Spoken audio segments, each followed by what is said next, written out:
Amis du Canada et d'ailleurs, quel bonheur que de vous retrouver et de partager avec vous aujourd'hui un bien joli miracle. Évangile de Jésus-Christ selon saint Matthieu. En ce temps-là, Jésus monta dans une barque, traversa la mer et alla dans sa ville de Capharnaüm. Et voici qu'on lui présenta un paralysé couché sur une civière. Voyant leur foi, Jésus dit au paralysé : « Confiance mon enfant, tes péchés sont pardonnés. » Et voici que certains parmi les scribes se disaient : « Celui-là blasphème. » Mais Jésus, connaissant leurs pensées, demanda : « Pourquoi avez-vous des pensées si mauvaises ? En effet, qu'est-ce qui est le plus facile ? Dire « Tes péchés sont pardonnés » ou bien dire « Lève-toi et marche ?»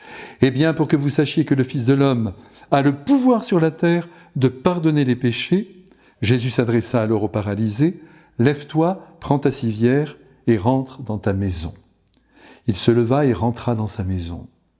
Voyant cela, les foules furent saisies de crainte et rendirent gloire à Dieu qui a donné un tel pouvoir aux hommes.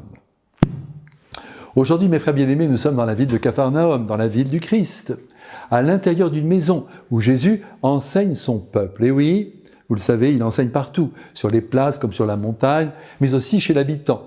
Il ne perdait aucune occasion de révéler au monde, lui qui est la parole faite chair, le regard de son Père sur l'homme, sur la vie présente et sur la vie éternelle, bien sûr. Et en ce moment, l'Esprit Saint braque les projecteurs sur le toit d'une maison qui, sans nul doute, était un toit plat, fait de bois et de branchages. Soudain, 4 hommes forts, voulant atteindre Jésus qui se trouvait en dessous, décident d'ouvrir le toit et de faire descendre à l'aide de cordages un homme grabataire juste devant les yeux du Sauveur. Saint Matthieu ne s'étend pas sur les conditions du miracle. L'évangéliste Saint Marc, si vous avez l'occasion de regarder de près, lui est beaucoup plus précis. Mais ce qui est sûr, c'est que cette acrobatie digne du cirque est réussie. Notons que le Christ ne s'offusque pas de cette trouvaille, qui pourtant l'interrompt dans sa prédication, car il voit derrière cette intervention la très grande foi de ces hommes, de ses amis, de ce paralysé. Jésus, faut-il le rappeler, lit dans les âmes. Et comme son désir premier, n'oubliez jamais cela, est de libérer les hommes de tout ce qui les oppresse, de leurs peines, de leurs douleurs, de leurs péchés, de leurs maladies et même de la mort, il s'occupe tout de suite de son enfant. Et d'abord de son état intérieur, sans doute défectueux, comme c'est le cas pour chacun de nous. Hélas, dans cette foule, il y a aussi des scribes, qui cherche à confondre Jésus. Mais lui, qui, comme je viens de vous le dire, lit dans les pensées et mesure clairement leurs intentions, va sans attendre redresser ses redresseurs de tort et leur administrer une bonne leçon. Cependant, ce que le Christ a d'abord en vue, c'est la santé spirituelle de ce pauvre infirme. Nous ne savons pas exactement la teneur de son handicap. On nous dit qu'il est paralysé, peut-être de naissance, ou bien a-t-il perdu l'usage de ses jambes après un accident ? Quoi qu'il en soit, il ne bouge pas, il ne bouge plus. Et cela attire la compassion de ses concitoyens. La preuve, c'est qu'aucun d'entre eux ne s'élève contre cette intrusion. Essayez un peu chez le boucher ou chez le poissonnier de passer devant ceux qui vous attendent. Vous verrez se lever la haine dans les yeux de vos semblables.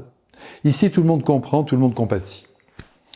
Tout le monde compatit au sort de ce pauvre homme qui a le bonheur enfin de rencontrer le Sauveur des corps et des âmes. Étrangement, et on ne s'y attendait pas, Jésus évoque avec beaucoup de discrétion l'état déficient de cet homme sur le plan moral.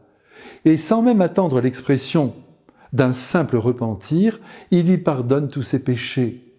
Il se peut d'ailleurs qu'il ait commis un péché qui soit à la source de sa maladie. Nous ne le savons pas. Il y a peut-être un lien. Mais ce qui compte pour nous, c'est de mesurer la rapidité aussi avec laquelle il l'absout. Et il justifie sa puissance et l'efficacité de son pardon en remettant debout ce gaillard sous les yeux de plus en plus révulsés des scribes.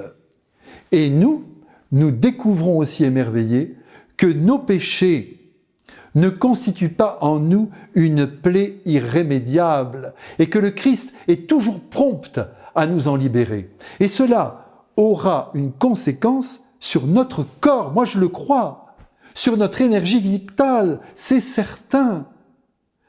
Nous recevons de Dieu de grandes grâces qui descendent et renouvellent notre âme et notre corps.